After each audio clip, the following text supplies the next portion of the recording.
刚搬来这个小区，周末我去买菜的时候被人塞了一个红包，我意识到不妙，连忙打开红包，果然几张100元大钞里面还携带了一张纸条，借寿命3年，转赠货头功德箱无效。我拿着那900块，嬉笑的追上那个人。你确定要借命？没想到给我塞红包的老太太瞪了我一眼，骂了一句神经病，转就跑。见他这样我却笑了，这还是第一次有人找我们活死人借命。等我回到家的时候，意外发现那家人居然就住在我们这层楼，和我隔着2家人。妈，你说这家会不会闹事啊？我看他敢吗？就外地人一个，敢闹事，我分分钟去他工作地点去闹。妈，您可真厉害！我让祥子下楼放鞭炮去。宝贝儿子哟，你看你奶奶又帮你要到了几年的富贵，长大可要好好孝顺你奶奶哦。还敢放鞭炮，蹦不嘎你们一家！我外婆当年生我妈的时候难产走了，原本肚子里面的我妈也应该不行了才对，但是停尸3天后，我妈居然在我外婆肚子里孵出生，这是怎么回事？这孩子其实已经不行了的，不过他妈妈想他活着，生生把这丫头从阎王爷手里推回来。就这样，起死回生的我妈，从小就能看到一些常人看不到的东西，而且她从来都算不准，因为她在阳间没有命数，而我是我妈生的，自然也遗传了她这个诡异的命。这家人找我们借命，岂不是在找死？我本来就没有命，只是一个活死人而已。那老太婆压根给她孙子借不到命，甚至还要倒大霉。果然，没几天，那家人就出事了。是不是你捣的鬼？我儿子才会一直发高烧。我老伴好端端的睡个觉也能摔断腿，肯定是你这个臭小子在搞鬼。你们自己作恶，找我要命，咋的？你们不仅没有借到命，反而自己不行了？老太婆被我气得心疼，指着我的手指一直在弹，半天说不出话。见我能说会道，她干脆直接耍起无赖，一屁股坐在我的门口。就是你搞的鬼！我的宝贝孙子现在还生着病，没找你借命之前，我宝贝孙子一直都还是健健康康的。就是你的错，这件事不能这样算了，你必须给我孙子医药费。我人鬼都见过不少，但像你们这样无赖的人还是第一次见。说吧，你想要多少？我宝贝孙子受了这么大的罪，要3万不多吧？900就想买我3年命，现在异想天开想讹我3万。老太婆，你想的可真美啊！说不定你孙子就是被你祸害的。你缺的是干多了。听到我的话，一家人都不干了，特别是老太婆，一脸阴沉沉的态度，几人还直接围了上来。怎么还想打我？来来来，往这里打！我还缺3万过这个国庆。哼，你给我等着，臭小子！我明天就去你们公司说说这件事。一家人临走前，那个一直被女人抱在怀里的小货还突然不见，趁我不备，直接一巴掌拍在了我的大腿。宝贝真棒，还会帮奶奶出气呢。那个小孩见自己没有被揍，当即就在他妈的怀中做了一个像是怕我对他们的心肝做什么。一家人连忙逃也似的跑，呵呵，以为跑得了吗？第二天，我直接班都不去上，算准那个小孩放学的点，我外卖点了一堆的炸鸡放在门口，我也不去拿。奶，我要吃。吃，就知道吃。一窝子大贼养出一个小贼。刚搬来的时候，我发现我们的邻居几乎都不点外卖，后面我知道，因为这一栋楼住了一窝子，这小孩才不管是不是自己家的东西，只要他闻到有好吃的，就要去抢。宝贝，咱们回家吃。看到他们把东西拿走，我就放心了，因为那炸鸡里面我也加了一点特殊的东西，保证吃了的绝对不是闹肚子那么简单，活死人的东西你们也敢吃？傍晚，一家人气冲冲地砸着我家的门，大骂着：“臭小子，你给炸鸡里面加了什么？为什么我孙子吃了一直说见鬼？”一家人都在骂我。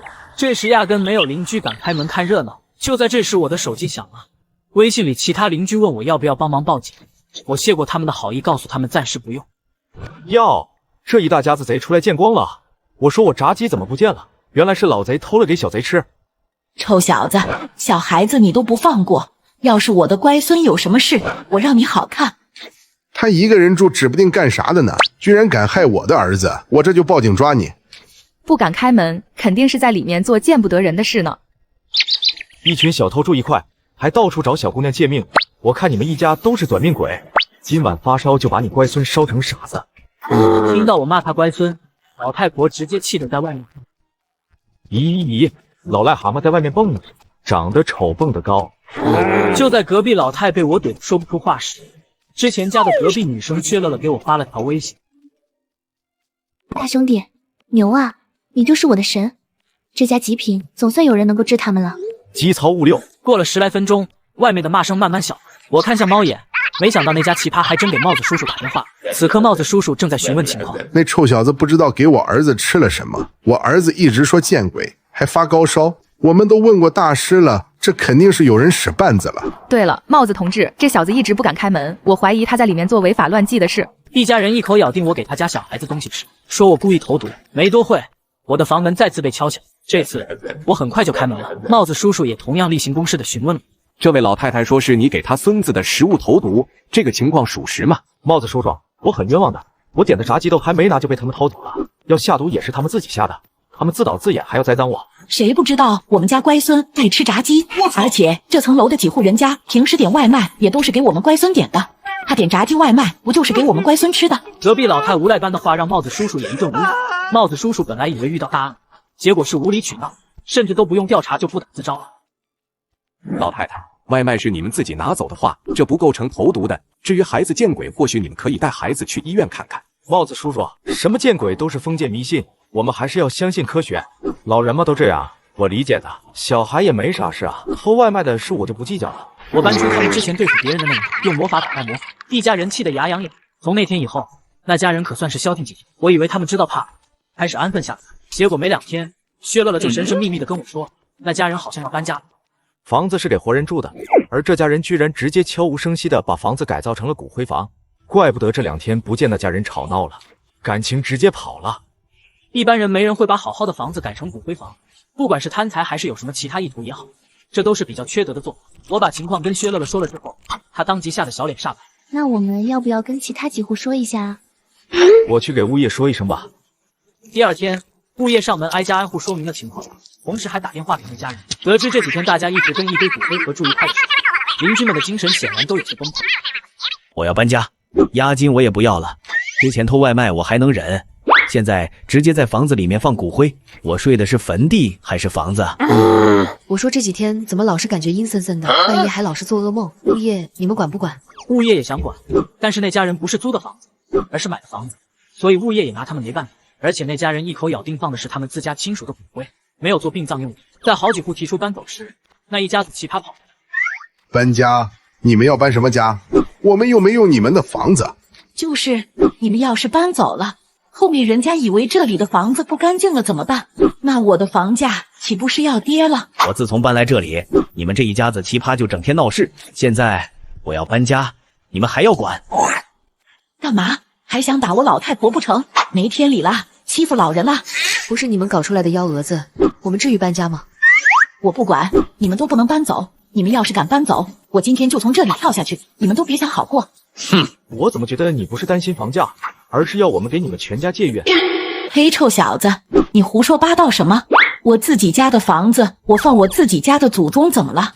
什么借运不借运的，我听不懂。呵呵，他听不懂就怪了。原本我还在想，为啥这一大家奇葩舍得把房子拿出来放这里，原来是直接把这一层楼的人都当成了冤大头。这老太婆估计打的就是这个主意，想要把这层楼住户的气运全转到她家去，真是一招更比一招毒。可惜他们遇到铁板了，我可不是什么善茬。你们也太无赖了，还借运？消消气，消消气，我们一定会处理协商好。自从那天开始，那家人像是中了什么好运一样，老太婆的儿子升职加薪了，媳妇在美容院也接到了好几个大单子，就连老太婆自己出门买菜都能挤到钱。自从运气变好了之后，一家人更是目中无人了。程心，我准备搬走了，这里住着实在是没有安稳日子，你要不要跟我一块搬走？不用，我光脚的不怕穿鞋的。我等周末的时候，特意挑了12点的时间出去，直奔本地的墓园，反正哪里气运不好，我就去哪里。那么喜欢吸别人气运，就让你们吸个够。薛乐乐给我发微信，说他在医院上班的时候看到那个杀千刀的老太婆了。程心，你是不知道啊，她嚎得可大声了，不知怎么搞的，摔得可惨，膝盖都摔碎了。就是可怜我同事了，他上夜班的时候负责那个床，那老太婆自己贪吃，想吃葡萄，结果也不叫人，自己摔下来了。然后就怪我同事疏忽职守，这会儿还在闹呢。而且你知道他为啥吃个葡萄都能摔不？他吃的别人的葡萄，人家家属买放在床头那里的，他自己看着馋，也不问人家，伸手就想拿，隔着一个床位的距离呢。我最近专门往不干净的地方走了走，他们估计把不好的运也吸过去了。还能这样？你不早说，我也要跟你一块儿。你搬出去了，就先不要管了，以免被那家子惹一身腥。细聊之后，我才知道，原来薛乐乐之前刚来的时候也被那一家人借过命。他也想过上门闹，但是后面那家人威胁说要去薛乐乐工作的地方闹事，没有办法，他只能继续憋屈。这下子好不容易搬走，他觉得空气都新鲜了不少。我跟他们一家有不共戴天之仇，所以你一定要告诉我这家人的报应啊！你都不知道我在医院看到这个老太婆的时候有多开心。没问题，没问题，你就等着看戏吧。没几天，我又在楼下看到那老太婆活蹦乱跳的带着自己被乖孙在楼下欺负人家小女孩，把人家小女孩欺负哭，就准备开溜。老邻居去哪里？关你屁事！这时候小女孩妈妈也反应过来了，直接打电话把她老公喊过来了。天杀的，不就是2个小孩玩闹而已吗？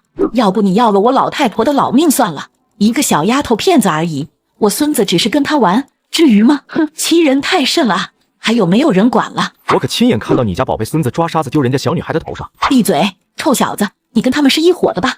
一起合伙照顾我们奶孙2人了。老太的孙子听到老太的话，走向那个小女孩，瞬间，小女孩的脸上出现了一个茄子。可惜出门混迟早是要还的。小女孩的爸爸刚好是小破孩他爸的老板，人家老来得女，稀罕的不行。这下被惹怒了，根本不肯罢休，直接炒了老太儿子的鱿鱼。妈，你太惯着小宝了，我好不容易升职加薪了，这下好了。咋了？难不成你为了工作想要我们小宝受罪？老娘可不答应。再说了，我们家现在不是有祖宗保佑吗？你听妈的，你出来自己单干做生意。对，我自己当老板，反正有祖宗保佑，我肯定能赚大钱。让你婆娘也别做那骚里骚气的工作了，让她回来给你当助理。你出去谈生意，总要有个秘书助理的嘛。妈，我这个月开单挣了小2万呢。怎么挣的你心里没数啊？要不是我们家祖宗保佑你，你能挣个屁？后面他们进电梯了，我跟不进去就听不到了。不过就你们也想做生意，想当大老板，呵呵，想屁吃！今晚就保佑你们！我直接辞职，转行干起了户外恐怖探险直播。我每天凌晨都会直播打卡一些闹鬼的地方，看到有鬼出没的地方，我就会连续去个2、3天，每天都跟他们擦肩而过一下。我某音还收获了10几万粉丝。家人们，这个博主超有，可以抽。粉了，看这么多户外探险的博主，就只有这个博主是自己一个人，没有团队。别的直播间是鬼看到人兴奋，这个直播间给我的感觉是人看到鬼兴奋，太刺激了。直播间的各位老铁们，你们多给我推荐点地方，越邪门越好，我胆子大不怕。毕竟越邪门的地方磁场越不正常，霉运就越容易沾上。然后白天我就会睡个昏天黑地，晚上直播了又一个通宵后，我睡醒的时候听到楼上很吵，小区的业主群里面都炸开锅了。听说那到处借命的老太婆她儿子做生意被骗了，被骗了好几百万呢。要我说不是这块料就不要做生意，是人是鬼都分不清。这会儿债主上门来了，那老太婆还想装死，结果人家压根不怂，咣咣给了她几脚，那小孩也被吓得不行。这家人却阴德多了，活该。我们这层楼的业主也都听到了这个消息，大家感觉心中的气终于出了。跟小区的人打过招呼之后，4家人隔天直接请了武士在下面庆祝好事发生。我把视频拍给薛乐乐看的时候，他差点没有乐疯。后来那一家子实在还不上欠债，想要把房子卖了。人家过来看房子的时候，我们就故意不小心跟人家透露这里被当成骨灰房的消息，这下子想买的买家全被吓跑了。你这个房子还不错，不过我也知道你这个房子之前是干什么的，有点不吉利啊。这样吧，你再给我少个18万，就当讨个喜了。不行，你也太狮子大张口了吧？我们已经打骨折了，你还要再少18万，我不同意。妈，你还在想什么啊？债主马上找上来了，你不想活了就抱着这个房子一辈子吧。老天爷呀，我是造了什么孽啊？辛苦了一辈子，现在连个房子都没了。隔壁老太哭天抢地的不让卖房，但是债主上门讨债，没办法，一家人只能咬牙贱卖了房子。小破孩他妈不能接受这种落差，跟着一个以前认识的老板跑了。跑的那天老太婆察觉了，死命拉着，结果被那老板带来的小弟管了一顿。小孩妈妈离开后整天哭，上学也被欺负，他爸也没心情管他。老太婆倒是心疼孙子，但是家里一屁股债，一把年纪了他还要出去打工，哪里照顾得到位？小孩他爸爸啥都没了，老婆也溜了，越来越恨他妈出馊主意，时不时就要打那老太婆出气。一家人现在搬去了狭小拥挤的城中村，过得像个老鼠一样。借命和借运借给你们了，你们也无福消受啊。后来我跟薛乐乐也成了好朋友，他知道我在做户外探险主播，成为了我的头号小迷妹。鑫哥，你为啥不去气气老太婆，告诉她真相？气不气她都无所谓了，这老太婆估计够惨了。像这种啥都没有了的人，你要是再去沾染上她，估计她真会临死找个垫背的。也是，与其惹一身腥，逞一时之快，还不如忍忍。解决了这一家极品邻居之后，我们整个小区都过得轻松自在，邻里关系极其和谐。有时候我不直播就会跟薛乐乐出去玩，白天打卡美食地点，晚上打卡恐怖现场。生活那叫一个刺激。所以说别乱借命，因为有时候你借的命你可能承受不住。